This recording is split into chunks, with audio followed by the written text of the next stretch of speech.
आस्तर और उसका 7वां बाब जो 10 आयात पर मुश्तमिल है। सो बादशाह और हामान आए कि आस्तर मलिका के साथ खाएं पिएं, और बादशाह ने दूसरे दिन ज़ियाफत पर मैनोशी के वक्त आस्तर से फिर पूछा, आस्तर मलिका, तेरा क्या सवाल है, वो मंजूर होगा, और तेरी क्या दरखास्त है, आधी सल्तनत तक वो पूरी की जाएगी।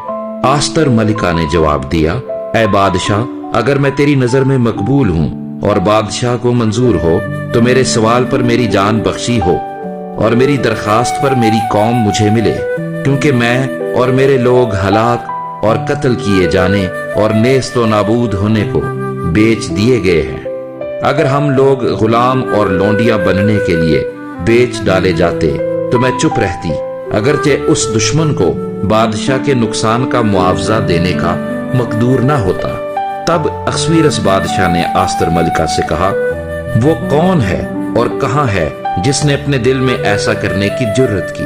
आस्तर ने कहा, वो मुखालिफ और वो दुश्मन यही खबीस हामान है। तब हामान बादशाह और मलिका के हुजूर हिरासा हुआ और बादशाह गजबनाक होकर मैनोशी से उठा और महल के बाग में चला गया, और हामान आस्तर मलिका से अपनी जान बख्शी की दरखास्त करने को उठ खड़ा हुआ, क्योंकि उसने देखा कि बादशाह ने मेरे खिलाफ बदी की ठान दी है।